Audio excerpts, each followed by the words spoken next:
Evangelho de João, capítulo 15, é o texto que nós vamos ler nessa manhã.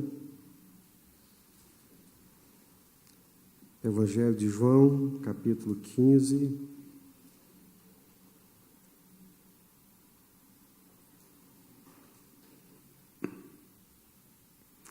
Eu sou a videira verdadeira, e meu Pai é o agricultor. Todo ramo que estando em mim não der fruto, ele o corta. E todo que dá fruto limpa, para que produza mais fruto ainda. Vós já estáis limpos pela palavra que vos tenho falado. Permanecei em mim, e eu permanecerei em vós. Como não pode o ramo produzir fruto de si mesmo, se não permanecer na videira, assim nem vós o podeis dar, se não permanecerdes em mim. Eu sou a videira, vós os ramos. Quem permanece em mim e eu nele, esse dá muito fruto, porque sem mim nada podeis fazer.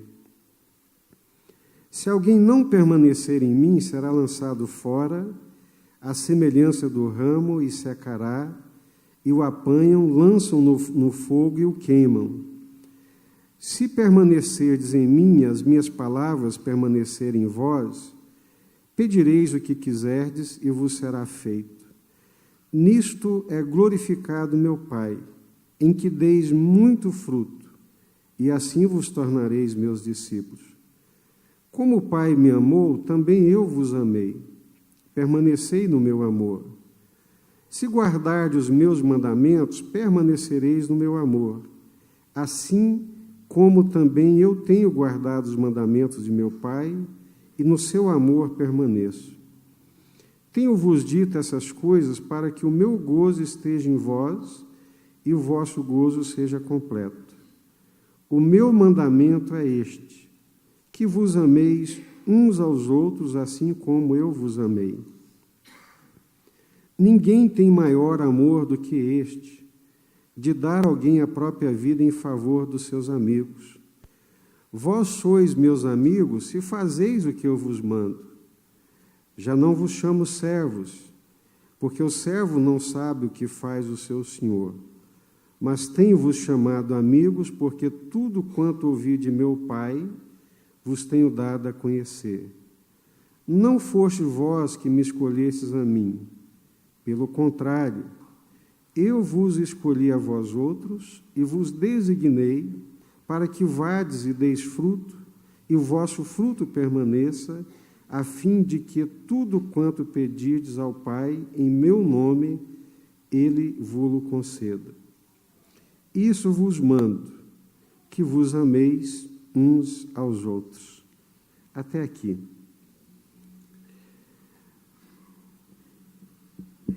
Te damos graças, Senhor, pela liberdade, pelo privilégio que temos de poder juntos meditar aqui na Tua Palavra.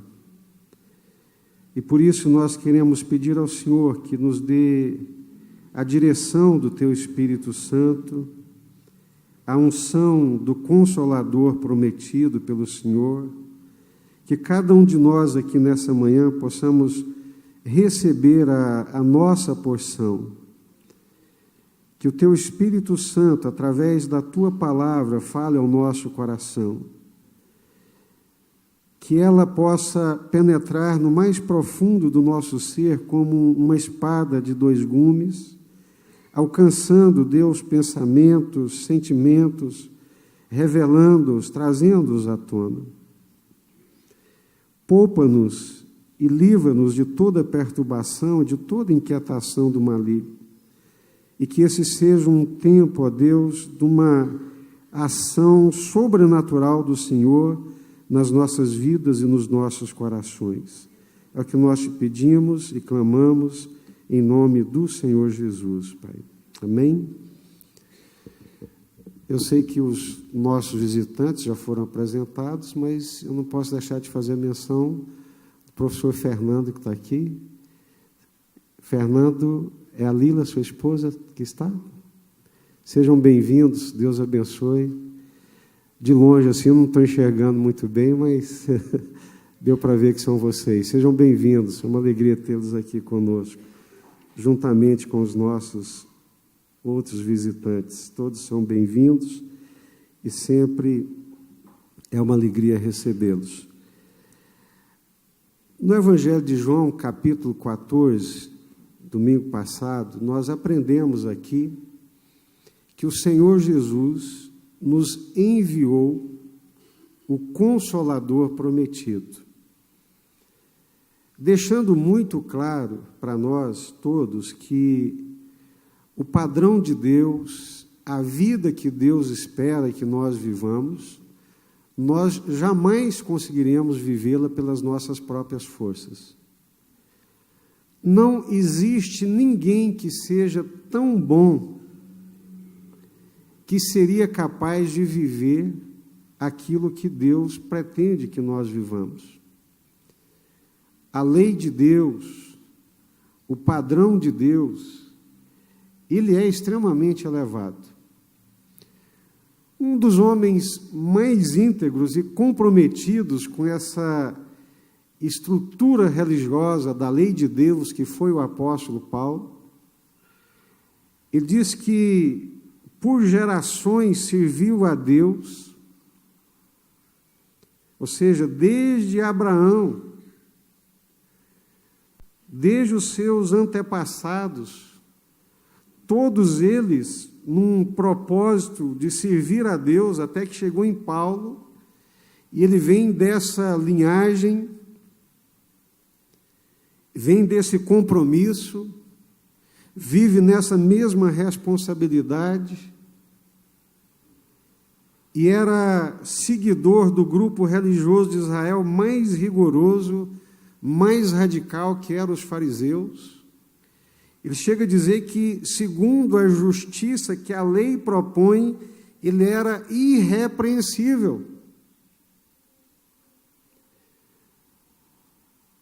Não era idólatra, não era adúltero, não roubava, não mentia, mas quando ele chegou no não cobiçarás, que são coisas que não se veem, ele se deu conta que ele era um tremendo pecador. E a cobiça principal dele não era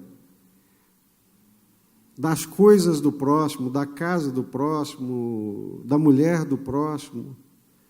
A cobiça principal do coração dele, de todo ser humano, é contra Deus.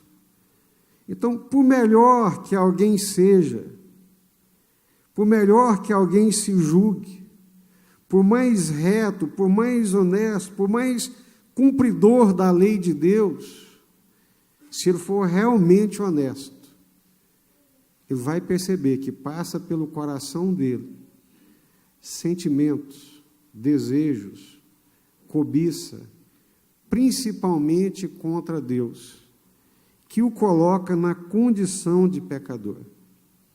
Aí vem Jesus, em Mateus capítulo 5, e diz, olha, ouviste que foi dito aos antigos, não matarás. Mas eu quero dizer para vocês, qualquer um que odiar o seu irmão, que chamá-lo de tolo, que menosprezá-lo, é réu da mesma forma daquele que matou. Porque o judeu, ele tinha uma justiça própria, ele achava que pelo fato de não matar alguém, ele podia odiar. A lei está falando que eu não devo matar, eu não dei uma paulada, não dei um tiro, mas eu não quero esse sujeito perto de mim. Ele lá e eu cá. E é sobre isso que Jesus está falando. Para matar alguém, não precisa dar um tiro. Para matar alguém, não precisa dar uma facada. Nós matamos alguém quando nós desprezamos. Nós matamos alguém quando nós rejeitamos. Nós matamos alguém quando nós falamos mal dele. denegrimos. Às vezes aquilo que a pessoa passou a vida construindo em termos de reputação, uma maledicência pode acabar com tudo aquilo. Ou seja, todos nós, se formos honestos, vamos perceber que não há nenhum sequer, que não seja um terrível pecador diante de Deus. Marcados, manchados, maculados pelo pecado. E que a única forma de nós vivermos uma vida agradável a Deus é com a ajuda do próprio Deus. A única maneira de alguém ser agradável aos olhos de Deus,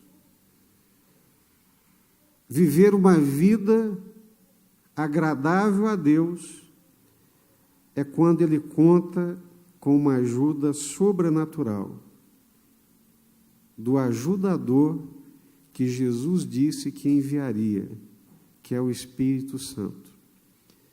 Então, no capítulo 14, nós aprendemos que Jesus disse que ele enviaria um ajudador sobrenatural.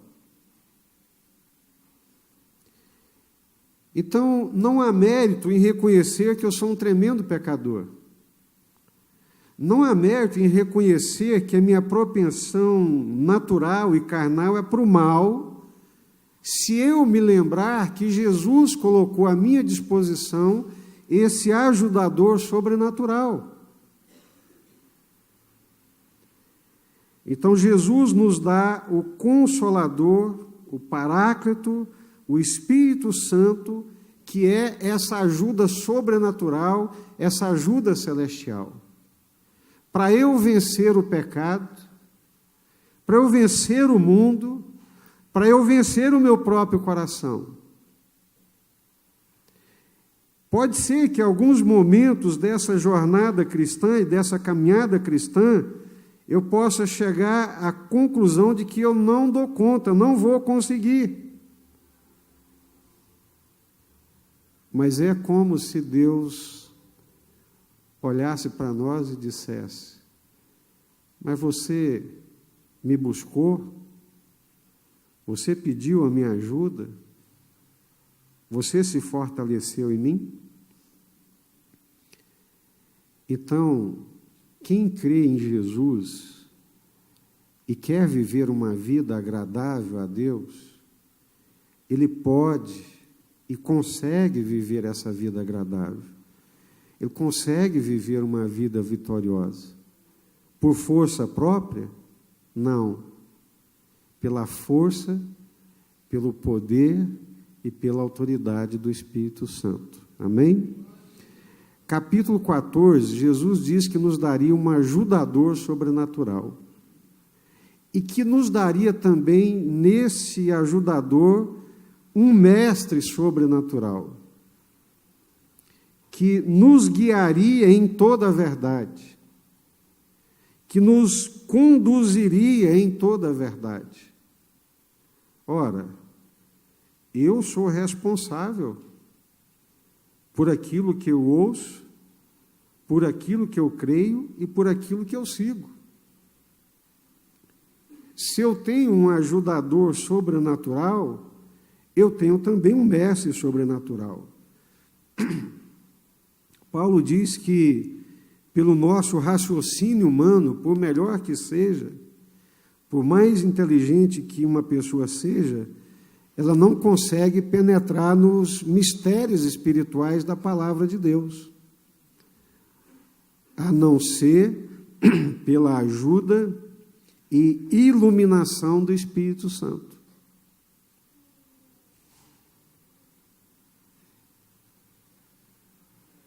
Existem pessoas que conhecem teologia que é uma coisa extraordinária, mas é só conhecimento intelectual. Não desceu para o coração, não transformou, não mudou a vida. Eu me encontrei com um homem há alguns anos atrás, muito gente boa. Ele já me abordou assim, com 2 pés no peito. Você sabia que Jesus morreu numa quarta-feira? Eu falei, que é isso, né? Não diga. Eu já li a Bíblia mais de 150 vezes. Eu falei, está precisando ler mais, né? Eu pensei comigo. Porque se você ler, né, nessa perspectiva de achar chifre na cabeça de égua e para botar os outros em xeque e para querer se sobrepor sobre os outros, né, não aprendeu ainda como se deve aprender e muito menos como se deve ter a sabedoria de Deus, né? Porque, meus irmãos, não é simplesmente pela quantidade, pela capacidade de memorizar, né? É importante ler, claro que é importante memorizar, óbvio que é. Mas isso sem o entendimento sobrenatural, sem o entendimento do Espírito Santo, não significa absolutamente nada. Um ajudador sobrenatural. Eu posso viver uma vida espiritual vitoriosa para a glória de Deus, porque Ele me deu o Espírito Santo. Eu posso andar na verdade, conhecer a verdade, porque o Espírito Santo, Ele nos guia e nos conduz em toda a verdade. E Jesus ainda, em João 14, nos promete uma paz sobrenatural. Deixo-vos a paz, a minha paz vos dou, não vou-la dou como o mundo a dá. A paz de Jesus é diferente da paz do mundo. A paz do mundo é terrena. A paz de Jesus é dos céus, ela é sobrenatural, ela é celestial, ela é miraculosa. Ela não é construída aqui nessa dimensão da terra. Ela vem do trono de Deus. E de um modo sobrenatural, ela entra dentro do nosso coração. Um ajudador sobrenatural, um mestre sobrenatural e uma paz sobrenatural. Deixo-vos a paz, a minha paz vos dou, não vou-la dou como o mundo a dá. A paz que o mundo dá depende das circunstâncias do cotidiano. A paz que o mundo oferece é uma paz de uma conta bancária poupuda. É uma paz que depende da saúde. É uma paz que depende do bom andamento dos negócios. Se estiver correndo tudo bem, maravilha, aleluia, glória a Deus. Mas essa é a paz do mundo. A paz que Jesus dá, ela é sobrenatural. Ela não depende de quantidade de dinheiro, não depende da conta bancária, se está azul, se está vermelha, não depende do sucesso profissional, não depende de onde se mora, não depende em que carro anda, não depende de coisas dessa terra. Ela é sobrenatural, ela é miraculosa. Salmo 4. Mais alegria puseste no meu coração do que a alegria deles quando lhes há fartura de vinho e de cereais. A alegria deles depende de quê? Fartura de vinho e cereais. Mas a minha, o que o salmista está dizendo? Depende de quê? Mais alegria puseste no meu coração. É Deus que coloca essa alegria. É Deus que coloca essa paz. Ela é sobrenatural. Agora, qual que é o nosso problema? É que nós queremos que Deus nos dê a paz terrena, a paz do mundo. nós estamos acostumados, tão acostumados com a dimensão terrena, que achamos que a verdadeira paz é a terrena. Aí queremos que Deus nos dê essa paz, mas não é essa que Ele prometeu. A paz de Deus, o shalom de Deus, é sobrenatural. O shalom de Deus, essa paz que traz harmonia, que traz equilíbrio, que deixa a gente de pé, mesmo nas circunstâncias mais adversas, porque é um milagre. É um milagre. Todos nós ficamos assim, por entender, né, retoricamente falando, quando nós íamos lá na chácara visitar o meu sogro, com câncer no estágio terminal. A cirurgia, quando ele fez, tinha aberto ele de fora a fora, usando bolsa de colostomia, pele e ossos. E eu chego lá um dia na chácara, ele morreu em maio, eu chego no início de abril, meu sogro está deitado na cama, com os braços aqui na cabeceira, levantando as pernas, fazendo ginástica. Eu falei, mas o que é isso, Jean? Ele falou, não, eu estou aqui me fortalecendo, porque se Deus me levantar, eu vou para o Japão com você. Eu quero ir pregar o Evangelho no Japão, se Deus me der essa oportunidade. Porque eu odiei o Japão a minha vida inteira. Mas agora que eu conheci Jesus, eu perdoei o Japão e todo o mal que ele me fez. E quero ir lá para pregar o Evangelho e testemunhar de Jesus no Japão. Os irmãos iam visitá-lo e saíam de lá, iam para confortá-lo e saíam confortados. Porque há uma paz que o mundo não conhece, que o mundo não pode dar, que só Deus pode dar. Pastor, mas a gente não tem tristeza, não tem abatimento, não tem amargura? Claro que tem. Nós estamos no mundo a gente tem aflições. Mas só que a nossa mente, o nosso entendimento, a nossa compreensão espiritual nos permite olhar além, nos permite caminhar nas alturas. É a velha parábola da águia e da galinha, né? A galinha que vive de cabeça para baixo, comendo coisas do chão, e a águia que voa nas alturas. Então, um ajudador sobrenatural, um mestre sobrenatural e uma paz que é sobrenatural. É isso. É isso que Jesus coloca à nossa disposição através da presença do Espírito Santo de Deus na nossa vida. Então, a vida cristã, ela é uma vida sobrenatural. A paz é sobrenatural. A vitória sobre o mundo, sobre o pecado, é sobrenatural.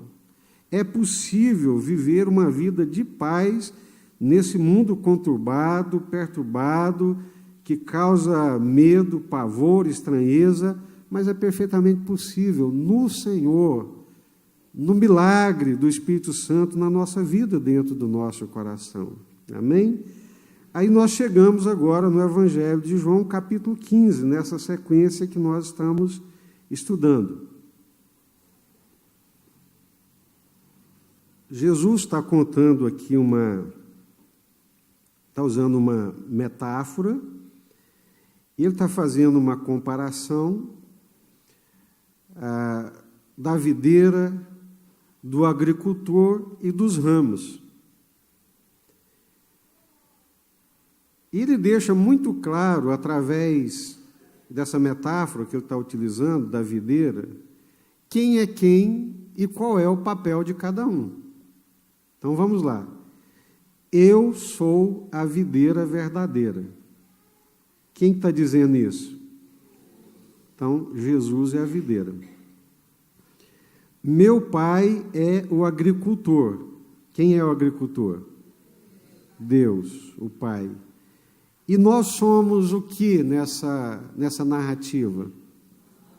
Os ramos. Então, o papel do Pai é claro, o papel do Filho é claro, e o papel nosso, do crente, também é claro. Dos três aí, o único que consegue confundir o seu papel é o crente. Tem hora que ele mistura, ele deixa de ser ramo, passa a ser agricultor, tem hora que ele deixa de ser ramo, quer ser aí a videira, e apronta um salseiro, né? Em alguns momentos, nós queremos assumir a posição de Deus. Em alguns momentos, nós queremos ser o agricultor. Eu tive a oportunidade, quando fui a Portugal, visitar lá a vinha lá do nosso irmão, Dr. Maximino, e ele me mostrando aquelas parreiras, dizendo ele que algumas tinham 100 anos. E me contando a época da poda. E tinha que, na época certa, no tempo certo, fazer a poda. Tinha que cortar, tinha que aparar. E eu fico pensando que, nessa linguagem metafórica, né, em que Deus, Ele é o agricultor. Ou seja, quem sabe a hora de podar, quem sabe a hora de cortar, é o Senhor. Mas, às vezes, nós queremos assumir o papel de Deus na vida dos outros. Nós assumimos uma posição de controle, de domínio, que nós queremos, nós achamos como deve ser a vida do outro. Aí queremos podar aqui, queremos podar ali, queremos podar acolá, queremos cortar aqui, queremos aparar ali, queremos que seja assim, queremos que seja assado. Deus não nos fez agricultores. O agricultor é Ele. Quem sabe a hora da poda, quem sabe a hora de cortar, quem sabe a hora de aparar, é o Senhor. Se eu quiser fazer isso na minha própria vida, eu não consigo fazer. Por que eu vou querer fazer na vida do outro? É por isso que muitos casamentos não dão certo.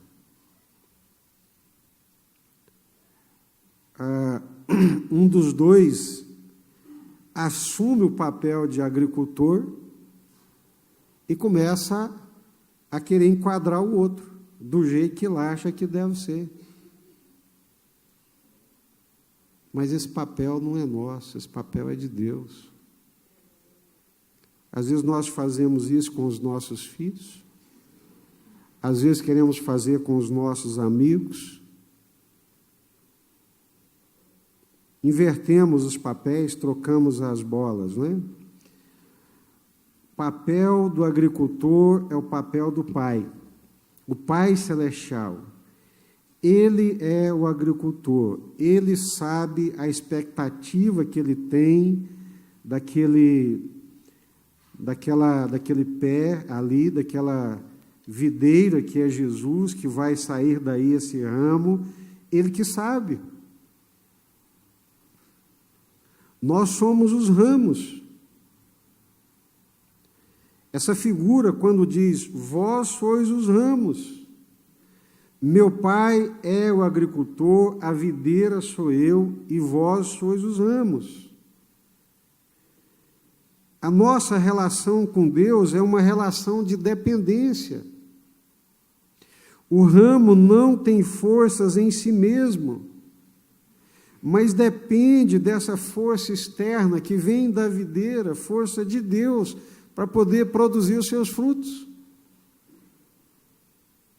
O papel do ramo é simplesmente o de ser canal por onde a seiva passará. É um papel passivo. É um papel de coadjuvante.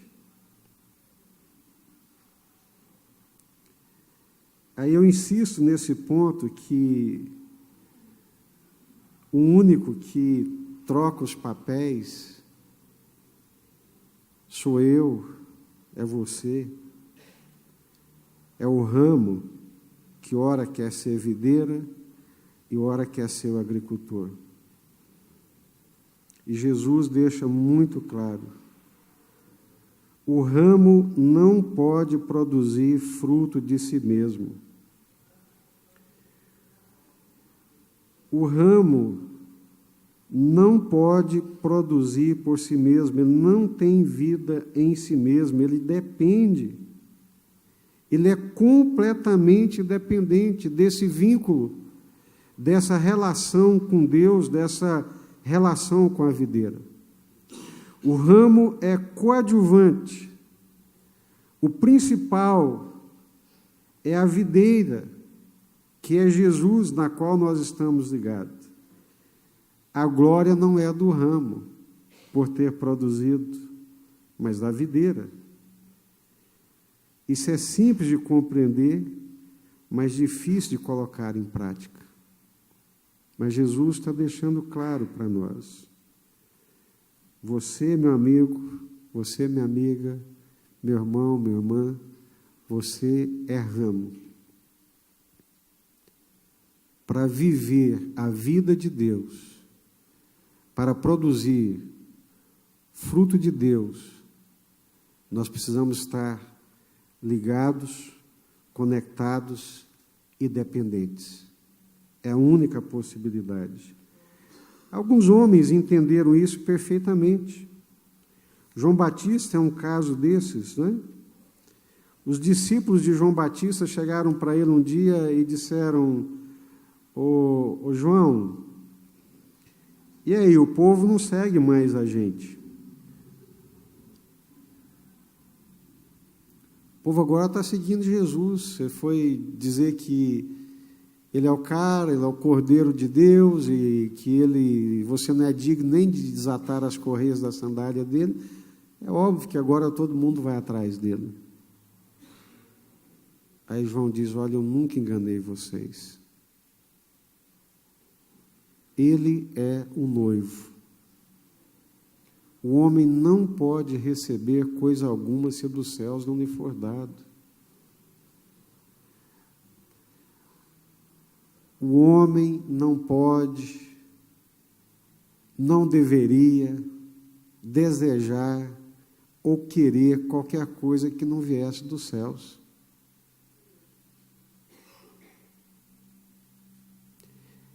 Essa é a condição do ramo. Depender dos céus, depender de Deus. As minhas ambições, os meus desejos, que são normais e naturais na vida e no coração de qualquer ser humano, eles precisam ser medidos pelos céus. Eu já falei aqui inúmeras vezes e volto a repetir, a moça, o rapaz, querem se casar, ótimo, excelente, uma bênção, um projeto de Deus. Mas precisam casar com alguém que venha de Deus, alguém que venha dos céus. Você quer uma casa, é legítimo, é um direito, mas não por maracutaias, não por enganos, mas de uma forma que venha de Deus, na dependência de Deus, aprovado por Deus. Não tem nada melhor do que você entrar dentro da sua casa, debaixo daquele teto, e saber que não tem mão de homens, mas que tem a mão do Senhor, que tem a bênção de Deus, que tem a graça de Deus, que tem a aprovação de Deus. Não tem nada melhor no momento difícil do casamento você ter a certeza absoluta que aquela mulher que está te dando dor de cabeça naquele momento, mas é a mulher que Deus te deu, né?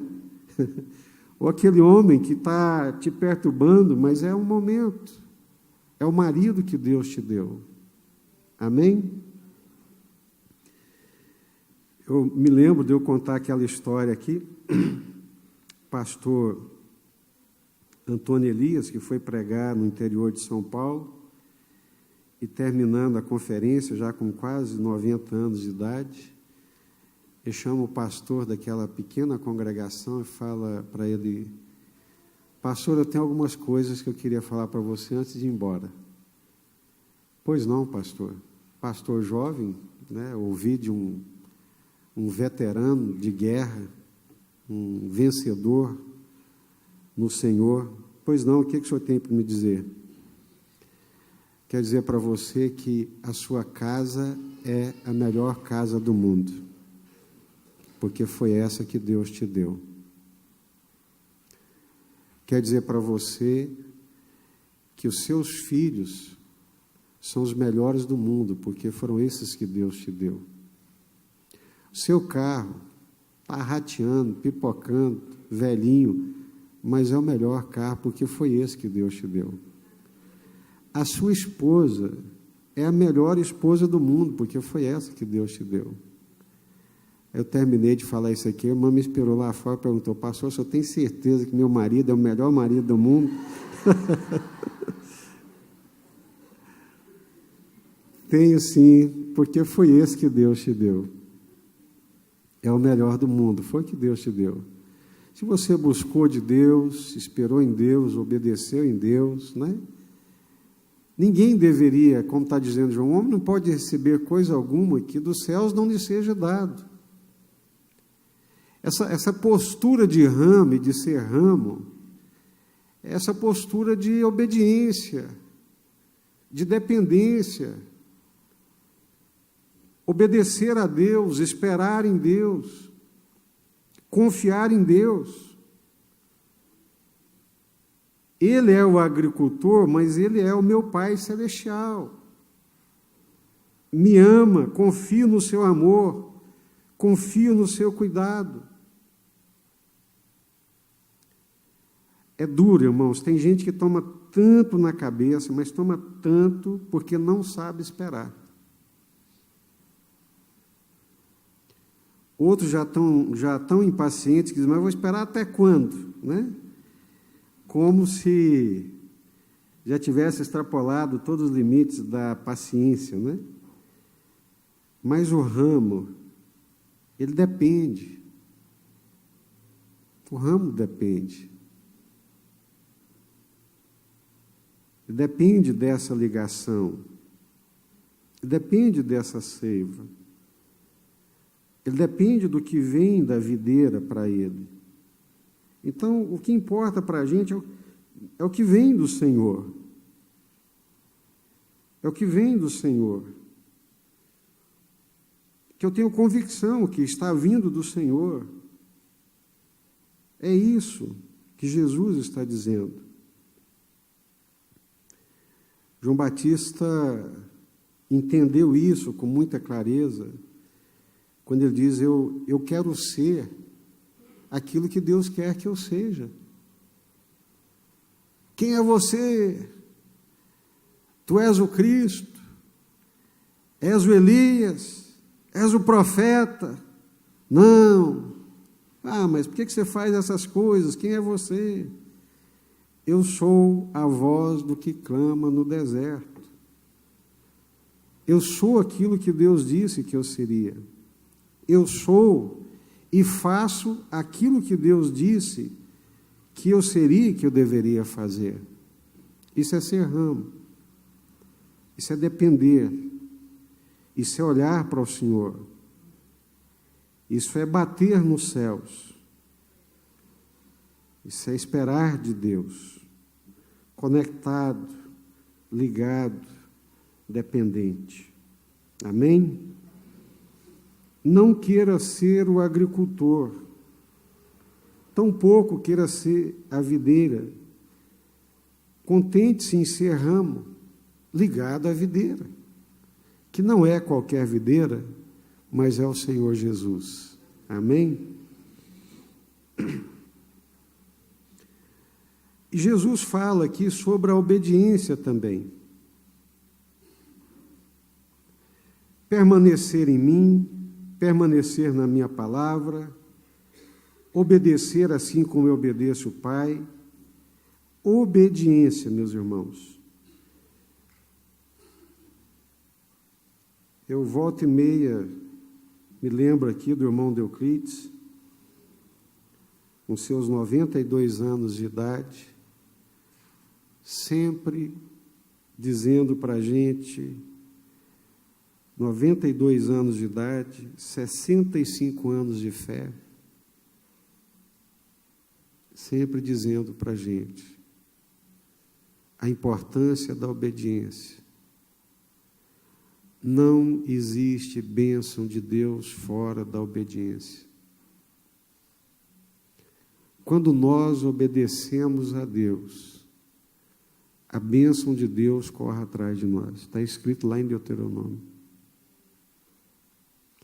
Quando nós vivemos uma vida de desobediência, diz a palavra de Deus que além de uma consciência perturbada, como é que alguém pode ter paz vivendo deliberadamente em desobediência àquilo que sabe que é a vontade de Deus? Não tem paz. Como é que alguém pode sentir paz lutando contra Deus e resistindo a Deus? Como é que alguém pode desfrutar da bênção de Deus, da alegria de Deus e da graça de Deus num estado de desobediência? O próprio Jesus, em João 4,32, quando os discípulos insistiram com ele, come, mestre, uma comida eu tenho para comer, que é fazer a vontade do Pai que me enviou. Muito mais do que a comida, enche, preenche, dá plenitude, muito mais do que barriga cheia, despensa abarrotada, é a convicção plena de que nós estamos no centro da vontade de Deus. Obediência. Obediência. Obedecer é melhor do que sacrificar. Na obediência nós temos a bênção de Deus. Na obediência nós somos filhos de Deus. Na obediência nós nos assemelhamos a Jesus. Na obediência nós somos filhos da obediência. Na desobediência, na rebelião, nós nos ajuntamos ao príncipe da rebelião, às hostes da rebelião. É o que Jesus disse aqui. Se a minha relação com Deus tem que ser essa relação de dependência de Deus, a minha relação com os meus irmãos tem que ser uma relação de amor. O meu mandamento é este, que vos ameis uns aos outros, assim como eu vos amei. Um relacionamento de amor. Isso é o que nos diferencia. O trato, o amor, a doação, o respeito, o carinho, o acolhimento. Nós vivemos dias muito maus nessa perspectiva, né? Um mundo muito individualista. As pessoas vivem uma fé individualista, vivem uma vida completamente individualista, aí vem para a igreja e traz toda essa carga individualista. E hoje nós nos transformamos em religiosos. Nós não temos mais aqueles vínculos de afeição, de amor, de compromisso, de doação, de ajuda.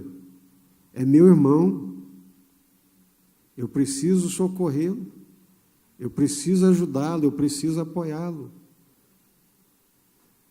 Às vezes a pessoa entra num processo difícil na vida e complicado, ao invés de ser acolhido, ele toma um chute. Às vezes, no momento mais difícil da existência da pessoa, nós o excluímos. Ao invés de acolher. Eu me lembro como se fosse hoje, o professor Francisco, que se afastou da fé e que causou muitos danos ao Evangelho, pastor ordenado, professor de seminário Palavra da Vida, ordenado pela Igreja Batista.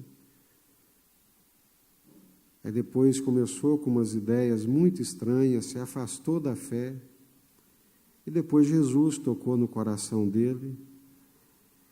Ele me procurou e disse: eu tinha medo de voltar, porque vocês, quando fecham a porta para alguém, vocês fecham com força. É engraçado que as pessoas que andavam ao redor de Jesus eram as pessoas excluídas pela religião, mas eram profundamente acolhidas por Jesus. O meu mandamento é este: que vos ameis uns aos outros, assim como eu vos amei. Ninguém tem maior amor do que este, de dar a alguém a própria vida em favor dos seus amigos. O amor, ele exige sacrifício, ele exige doação, ele exige entrega. O amor de Jesus, ele é visto nessa perspectiva. Vamos orar?